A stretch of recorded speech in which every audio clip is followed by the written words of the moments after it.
Mesdames et messieurs, bonjour et bienvenue dans cette édition de votre journal de 15 heures qui sera essentiellement consacrée aux fortes intempéries qui ont touché le pays. Conséquence moins dramatique des restes d'un cyclone baptisé Saqal qui s'est formé au-dessus du golfe d'Aden et qui a plus violemment affecté d'autres régions côtières dans la province de Hadramaut au Yémen il y a 2 jours de cela. Au sommaire de l'actualité.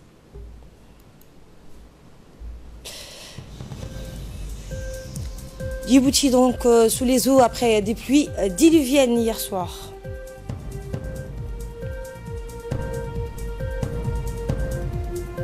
Et le président de la République qui a donc survolé l'inspection pour inspecter donc pour mesurer l'ampleur des dégâts causés par ces fortes intempéries.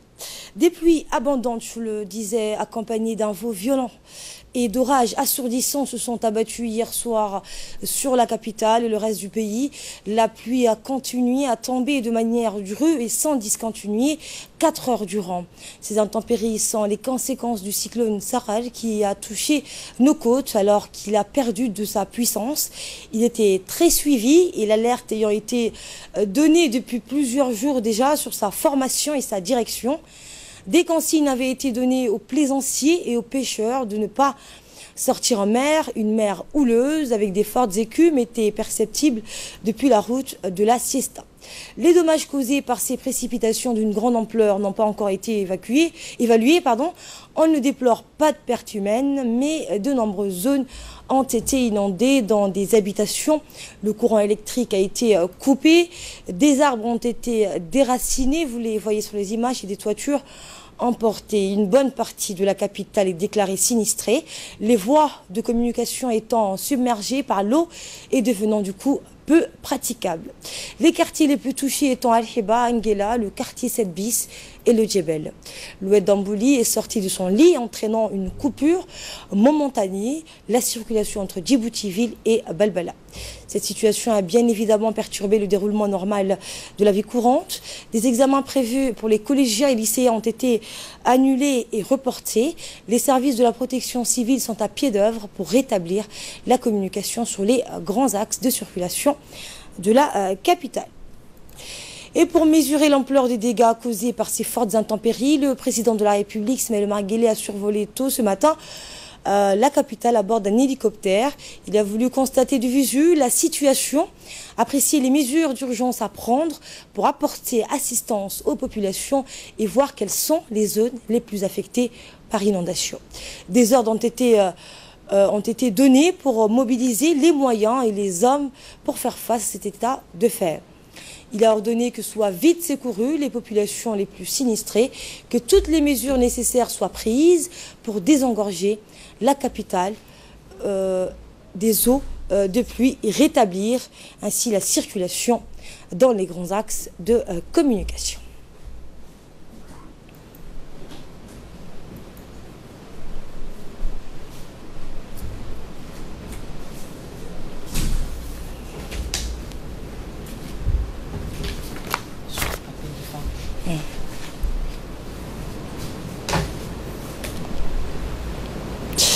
Et les instructions donc données par le chef de l'État ont vite entraîné une réunion de crise des responsables du ministère de l'Intérieur et des membres de la commission en charge de la gestion des situations de crise ou de catastrophes naturelles.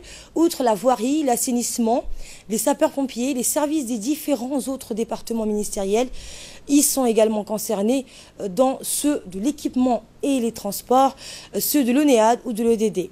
Des interventions d'urgence ont été décidées pour faire face aux conséquences de ces pluies diluviennes.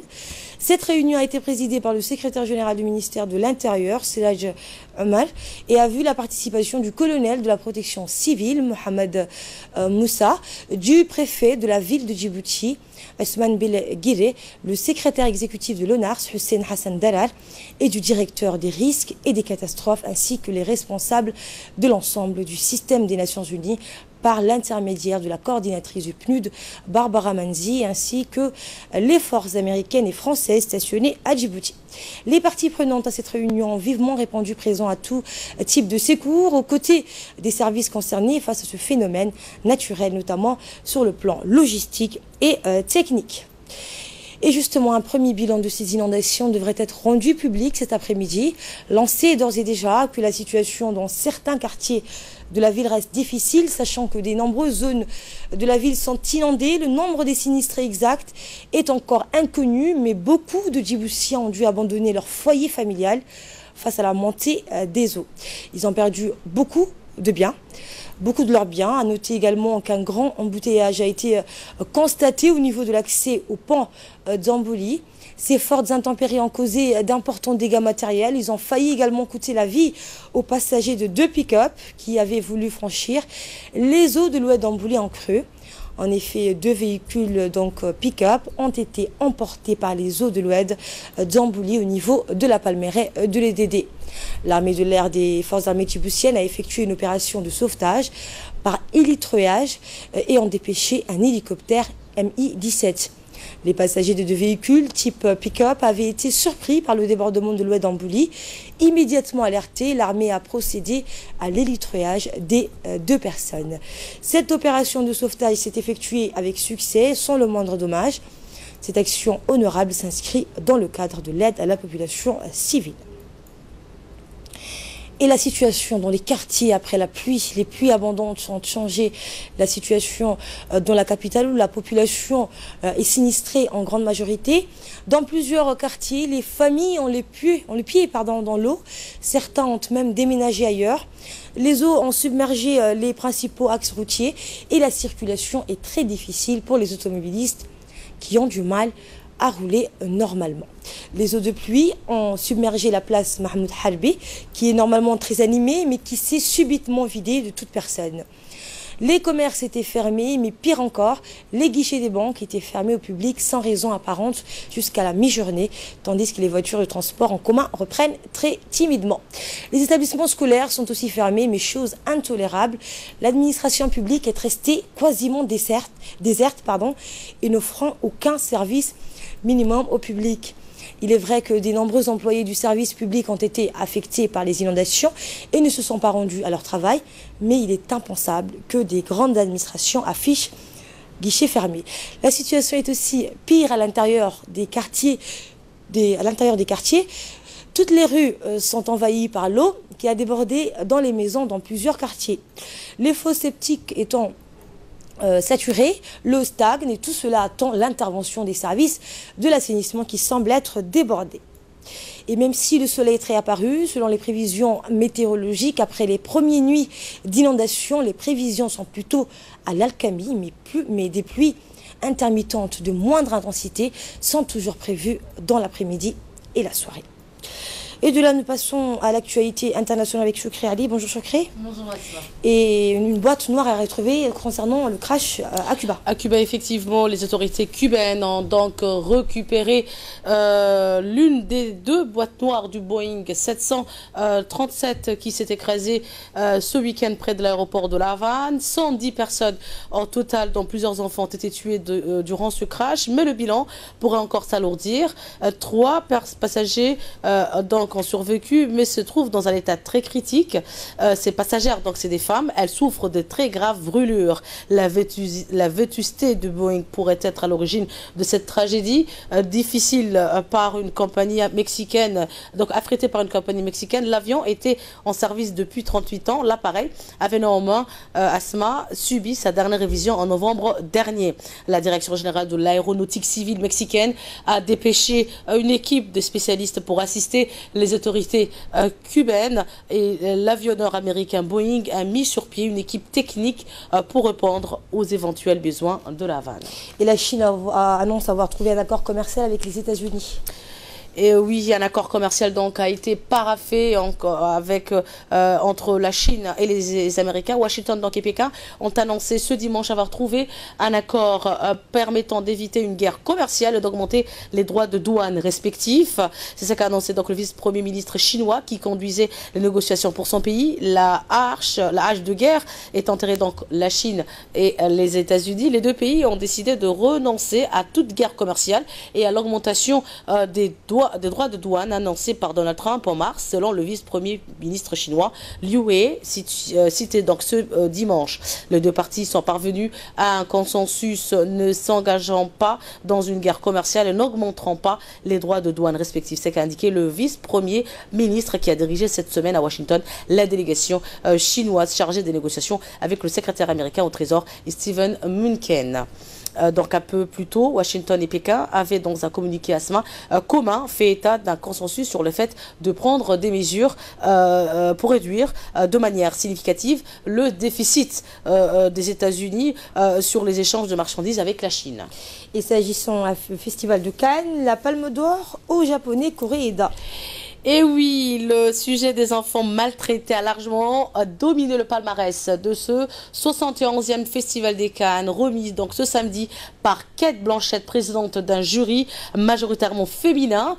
La tragédie des enfants abandonnés dominée à la fois la Palme d'Or, une affaire de famille du japonais Hirokazu Koreeda, le prix du jury pour Capharnaüm de la réalisatrice libanaise Nadine Labaka et le prix d'interprétation féminine pour l'actrice Kazake Samal dans le film russe Aïka de Sergei Dvaskov. Le réalisateur Hirokazu Koreeda a accueilli la Palme d'Or avec une certaine modestie. Il est le 5e donc réalisateur japonais qui réussit à décrocher le prix suprême du Festival de Cannes après plusieurs chefs-d'œuvre dont Tel Père, Tel Fils, récompensé en 2013 avec le prix du meilleur jury. Asma. Et sport, cette fois, Monaco et Lyon en Ligue de Champions et l'OM en Ligue Europe. Et oui, la saison 2018-2019 de la Ligue 1 a pris fin donc ce samedi.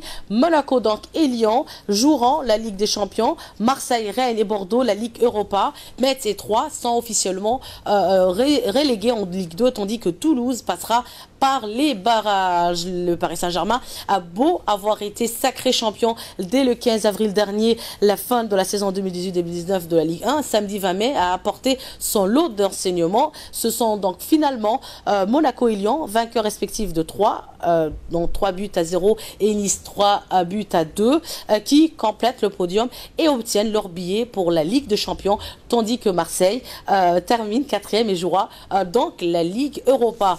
Rennes, donc Asma, arrivé malgré son nul contre Montpellier 1 partout, jouera aussi la C3, tandis que Bordeaux, 6e après avoir maltraité Metz 0-4, jouera le 3e tour préliminaire pour espérer se qualifier pour le tour principal de la Ligue Europa.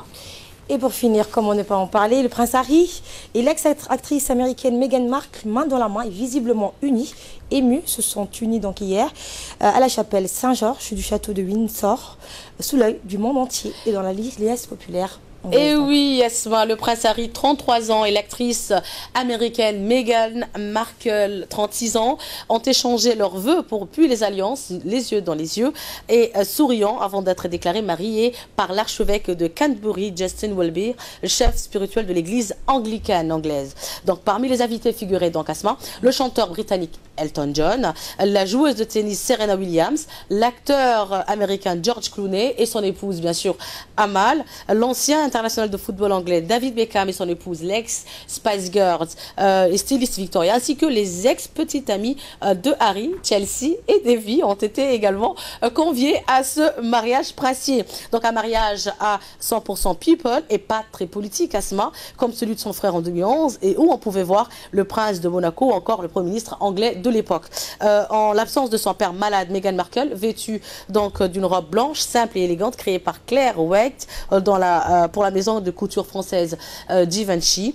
Sa mère Doria Regal, une professeure de yoga, seule représente de la famille de Meghan Markle. Fora Plasma Carrie n'est que le 6e dans la succession du trône. Le mariage offre donc un moment de répit pour les Anglais, divisés par le Brexit, mais unis autour de la famille royale.